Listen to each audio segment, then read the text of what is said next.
안녕하세요. 맥킨의 지혜투자 클럽입니다. 최태원 회장의 승부수 SK바이오팜 장기 투자로 템버거 가능할까요? 자, 이 부분 살펴보도록 하겠습니다. 먼저 키움증권 기준으로 회사은행부터 한번 살펴보도록 하겠습니다. 자, 작년도 당기순이가 주가를 비교하는 트레일링 PR과 1년 뒤에 당기순이가 주가를 비교하는 포워드 CBM PR은 지금 수치가 없죠. 실적이 부진함을 보여주고 있고요. 당기순이익도 없습니다. 자, 외국인 보유 비중은 6.79% 가지고 있고 주주현황에서는 SK의 오인이 64.02%. 본래 이제 SK가 100% 갖고 있다가 이제 시장에 들어오면서 이제 지분율이 좀 떨어졌다 이렇게 보시면 될 것 같고요. 운영사별 보유 현황 올해 3월달 기준으로 보면 미래세 자산이 제일 많이 갖고 있네요. 삼성자산운용도 한 17만 주 정도 갖고 있고요. 자, 동사는 신약 개발 판매 사업을 영위한다. 대기업이 사실 이 바이오 쪽에 이제 삼성에 이어서 이제 SK 바이오팜이 진입을 했다 제대로 이렇게 뭐 보시면 될 것 같고요. 자, 이름은 이제 바이오팜인데 지금 주로 하는 거는 합성의약품제 신약 관련되는 부분들이 이제 주로 되어 있다 보시면 되겠습니다. 그래서 세노바 메이터가 2019년도 FDA 승인을 받았고요. 그 다음에 이제 뭐 수노시 같은 경우에도 2019년도에 FDA 승인을 받았습니다. 숫자상으로 좀 더 살펴봐 드리면 포괄손익계산서에 보시게 되면 올해 1분기 좀 늘어났는데요. 자, 이 부분은 이제 마일스톤이라든지 미국 쪽에서 파는 부분들, 이런 부분들이 좀 영향이 있어서 매출액은 무려 한 30여 배 정도 넘게 올라왔고요. 영업이익도 지금 흑자전환, 당기순이익도 1분기에는 흑자전환, 이런 부분들이 나왔습니다. 2분기 이제 IR 자료도 나왔으니까 뒤에 좀 살펴봐 드리도록 하겠습니다.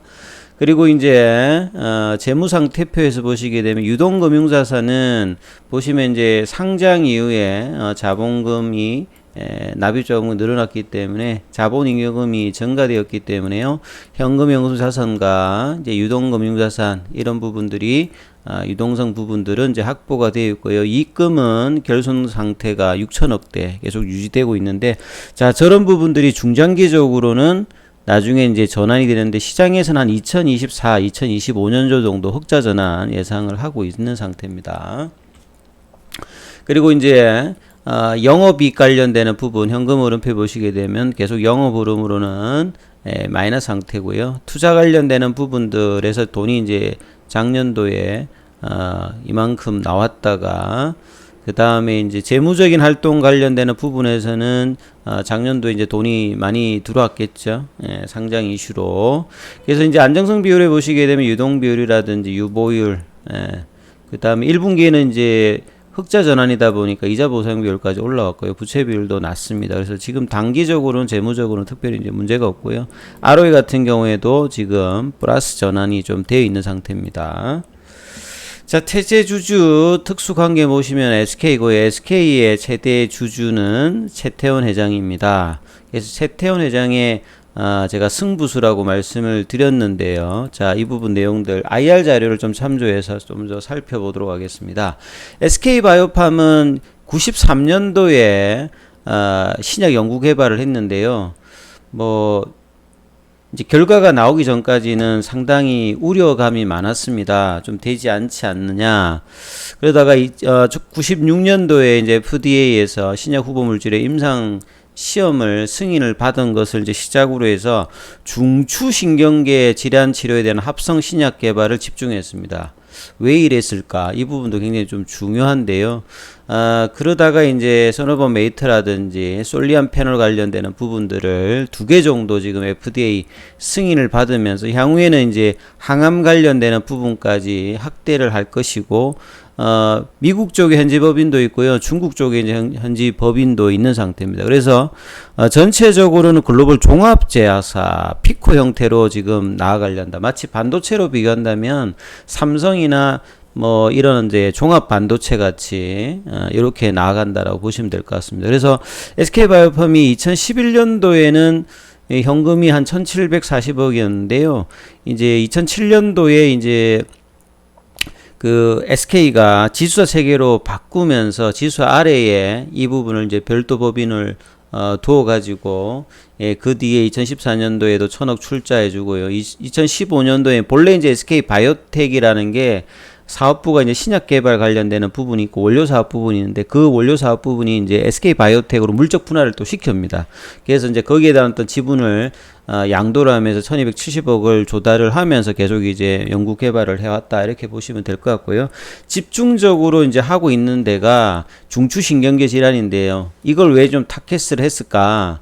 중추신경계 질환의 좀 특징적이 보면 암보다는 시장 규모가 좀 작습니다만 신약 개발 자체가 원체 어렵습니다. 그러니까 왜 이렇게 질환이 벌어지는지 이 기전을 좀 알 수가 없고 지금 발견되었던 약물들도 정확하게 이제 어떤 기전으로 이게 효과가 있는지도 명확하게 규정이 없다 보니까 근원적인 어떤 치료제가 없는 시장입니다. 근데 그러다 보니까 시장 요구는 굉장히 크죠. 이제 고령화 사회가 되어 가면 중추신경경 질환이 보면 대표적으로 뭐 신경질환 쪽에는 뭐 뇌전증 치매, 알츠하이머 이런 거 있거든요. 그 다음에 정신질환 쪽에 보면 우울증, 조현병 이런 거니까 이제 계속 이제 환자 수가 늘어나는 어떤 시장이라고 봐야 됩니다. 근데 소수 전문의 어떤 중심으로 처방되기 때문에요. 다른 어떤 질환하고 좀 다르게 특화된 분야다. 그래서 다른 약들처럼 방대하게 뭐 영업망이라든지 제약사의 어떤 인지도라든지 이런 거보다는 실제 이제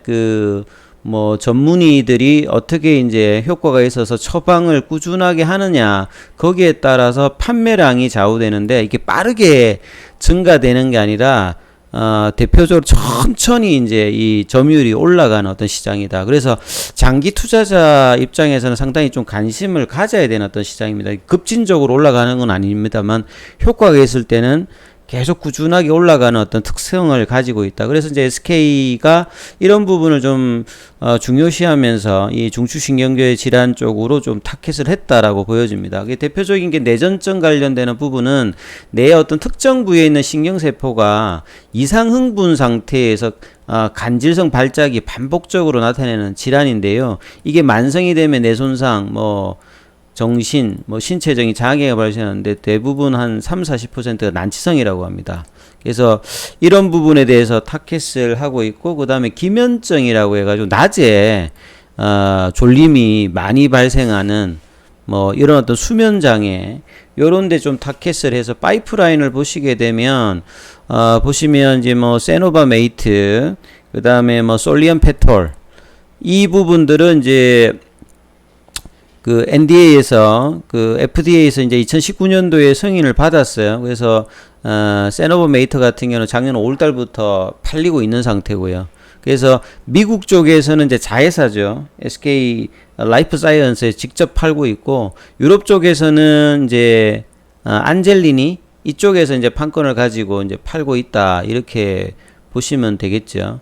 그리고 이제 부분 발작으로 이제 FDA 승인을 받았는데, 뇌전증에서 부분 발작 말고 전신 발작 쪽으로도 지금 이제 임상을 3상 관련되는 부분이 진행되고 있습니다. 그 다음에 이제 솔리안 패널 같은 경우에는 요건 이제 기술 수출을 했죠. 예, 본래 이제 했던 회사가 이제 제즈사가 인수하면서 제즈사가 이제 NDA 신청을 하면서 요쪽은 이제 기술 수출료 관련되는 부분이나 로열티 이런 식으로 이제 회사의 어떤 흐름들이 들어오겠죠. 그 다음에 이제 이 카리스마 메이트가 이거 다음으로 좀 중요합니다. 본래 이제 99년도에 존슨앤존슨의 기술 수출을 했던 부분입니다. 2008년도에 존슨앤존슨이 3상을 하면서 이제 FDA ND 신청했다가 실패를 해서 권리를 다시 받았다가 레녹스 가스토 이 형태로 지금 다시 지금 희귀소아 뇌전증으로 지금 임상 1B, 2A 이 관련되는 부분이 있는데요. 자, 이 부분은 2017년도에 이제 희귀의약품 형태로 지정받았기 때문에 이런 부분들도 2024년 정도에 FDA 승인 어떤 기대감이 좀 있는 어떤 부분이다. 그리고 기타 이제 보시게 되면 대부분 이제 중추신경계 관련되는 부분이고, 이제 향후에는 이제 항암제 관련되는 부분까지 확장이 되어 있다, 이렇게 보셔야 될 것 같고요. 그 다음에 카리스마 메이트의 연내 3상 진입 목표를 하고 있는데 이 부분도 좀 중요하다, 이렇게 보셔야 될 것 같아요. 그래서 이제 실적 발표가 2분기가 나왔는데 상반기 전체로 보게 되면 작년도보다 매출이 늘었습니다. 그 다음에 이제 영업 손익 같은 경우에도 보시게 되면 분기로 되면 작년도 상반기가 적자였는데 이 플러스 상반기 전체는 플러스 되었다. 이런 부분들은 마일스톤이라든지 판매 이런 어떤 영향이 있었을 거고 2분기 이제만 딱 떼보면 엑스코플이 관련되는 그 미국에서 어떤 제품 판매가 116억에서 188억 정도, 2분기 매출이 한 240억 정도가 나오면서 영향을 주면서 지금 분기별로 보면 전분기 대비해서 1분기가 이제 1,400억인데 2분기는 이제 줄었습니다. 1분기에 이제 이런 부분들이 있었다가 그 다음에 이제 1분기에서는 영업이 플러스였다. 2분기는 이제 다시 좀 이제 적자형. 1분기에 나타났던 게 이제 일시적인 어떤 부분이라고 봐야 될 것 같고요. 계속 이제 파이프라인 확장이라든지 개발 관련되는 비용들이 나가고 있는 상태다. 한 당분간 몇 년 정도는 이런 흐름이 계속될 거고요. 가장 중요한 거는 이제 세노바메이트 엑스코플이 관련되는 부분, 여기에서 미국에서 이제 처방이 어떻게 이제 확대되느냐, 이게 제일 중요할 거예요, 단기적으로는. 그래서 이제 그 작년도 5월달에 이제 출시되었던 부분인데 14개월 동안 처방은 80%를 상회하는 또 처방 수가 비교 어떤 약물 대비해도 지금 올라가고 있고요. 그래서 본래보다는 좀 늦었는데 이런 부분들이 이제 그 코로나 영향도 좀 있겠죠. 그 코로나 때문에 병원 가는 것들이 좀 있는 상태이고, 근데 향후에 이제 이런 부분들이 좀 보완되게 되면 출시 시점 비교해서 처방 관련되는 부분은 이 엑스코플이 관련되는 부분들이 조금 굉장히 좀 뭐 호응이 좋고요. 이 중추신경계 관련되는 특히 내전증 관련되는 부분들도 효과만 좋다고 하면 꾸준하게 점진적으로 증가하는 어떤 성향이 있다. 그래서 비교 대상이 되는 기업이 벨기에의 그 UCB죠.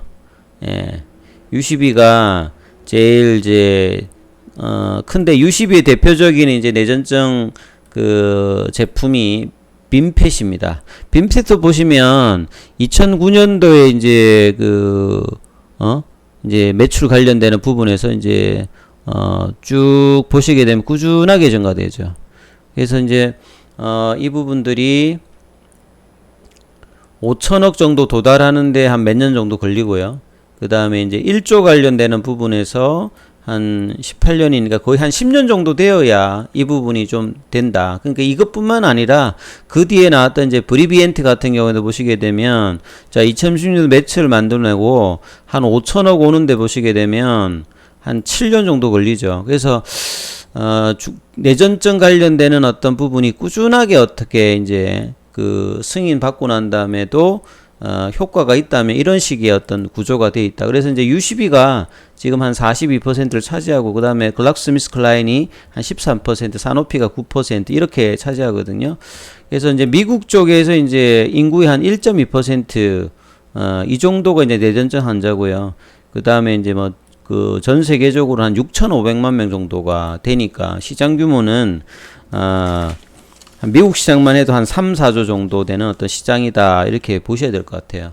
그래서 이제 내전증 관련되는 치료에서 전문의가 가장 중요하게 고려하는 게 이제 발작, 완전 소실. 그러니까 내전증 환자들이 가장 원하는 이상적인 어떤 형태는 발작이 이제 완전히 나오지가 않아서 정상적인 일상에 그 복귀하는 것이 가장 이상적이겠죠. 그래서 완전 발작 소실 비율이라든지 뭐 내성 부작용, 발작 해수 빈도 이런 것들이 제일 중요합니다. 그래서 엑스코프리가 임상을 통해서 부분 발작 이제 빈도 감소율이라든지 그 다음에 이제 엑스코프리의 탁월한 발작 완전 소실 비율 이런 것들이 이제 플라시보 형태의 비교나 다른 어떤 약물 최근에 나왔던 뭐 이 앱티엄이라든지 그 다음에 뭐 브라비언트 이런 거 대비해서도 지금 굉장히 그 효과가 좋았기 때문에요.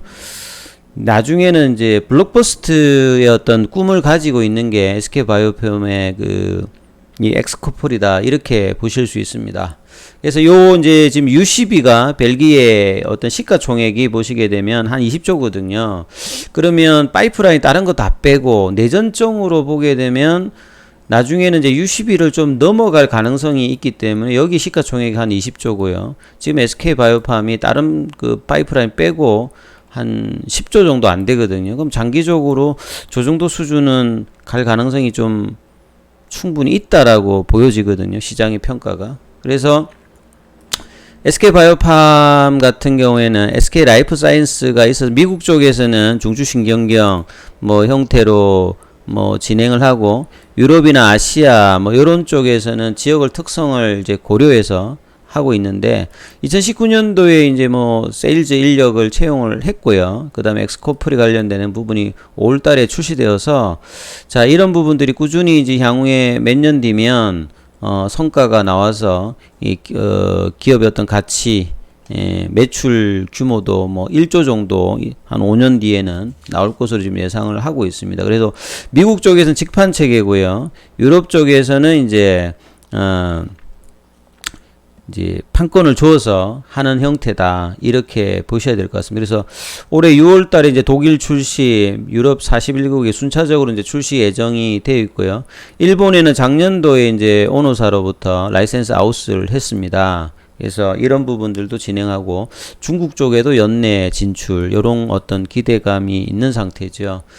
그래서 이제 결국은 이제 지금은 이제 중추신경경 질환에 해서 이제 이 부분을 하고 있는데 이제 그 내년도부터는 항암제까지 진행을 한다고 하면 자 이런 부분들이 이제 파이프라인의 어떤 그 R&D 가치가 꾸준히 증가될 거고 이제 엑스코프리로 돈을 이제 벌게 되는 어떤 흐름으로 나머지 파이프라인의 가치도 증가되는 그래서 이제 제품 개발뿐만 하는 게 아니라 마케팅, 판매까지 글로벌로 하는 어떤 제약사니까 뭐 바이오시밀러로 셀트리온을 하는 형태랑 사업 구조는 비슷합니다. 그래서 지금 어떤 시장에 이제 차트상을 보시게 되면 원체 작년도에 2020년 들어오실 때 이제 공모가가 이제 뭐 한 5만원 밑에였는데요. 이제 요때 시장의 흐름이 굉장히 좋을 때 들어와서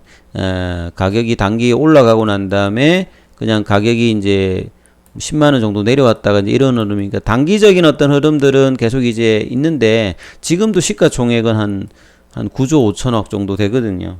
그래서 SK바이오팜은 미래 가치를 본다고 하면 파이프라인도 뭐 중추신경경 관련해서 열 몇 개 정도가 되고 이제 항암 파이프라인이 되고 이제 돈은 버는 구조가 신약 형태로 이제 해서 그 부분들이 이제 가시화되는데 시간이 좀 걸린다. 그런 것 때문에 이제 초기에 주가의 흐름들이 이렇게 했다는 게 좀 아쉬운 건 있습니다만 장기 투자를 하는 입장에서는 지금이 어째 보면 미래에서 보면 초기 형태였던 가격 수준이라 봐야 될 것 같거든요. 그래서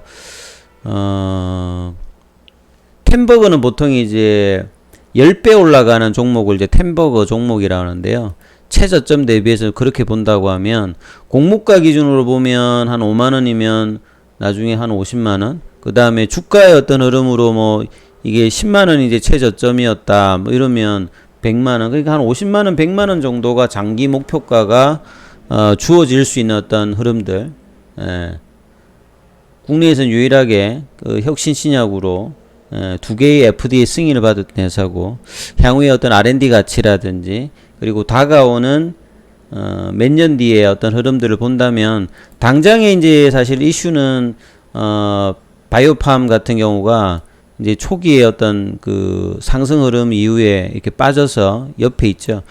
작년도에 이제 뭐 카카오 게임즈하고 좀 흐름도 좀 비슷한 것 같아요. 카카오 게임즈가 작년에 이제 이런 흐름이 있다가 장기적으로 이제 박스권을 하다가 올라갔는데 최근에 이제 이거는 이제 신작 흐름 오딘 때문에 올라갔지 않습니까?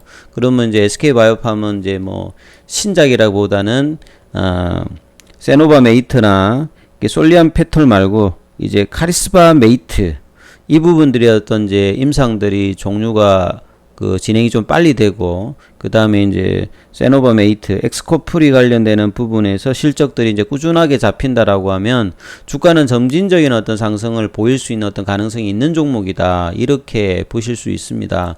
그래서 나중에는 저기 작년에 찍었던 26만 9,500원대를 저는 너무 가지 않을까? 저 부분까지 장기적으로는 다시 올라갈 수 있다. 그 뭐 시초는 이제 한 20만 원대겠죠. 자, 이런 흐름으로 장기 투자를 좀 생각하시는 분들 같은 경우는 꾸준히 이제 밑단에서는 한번 모아가는 전략이 유효한 어떤 종목이라 이렇게 말씀드리겠습니다. 단기 투자보다는 장기 투자의 어떤 컨셉이 있는 분들은 SK바이오팜을 꾸준하게 한번 보시기를 바랍니다. 밑단에서요. 자, 여기까지 하겠습니다.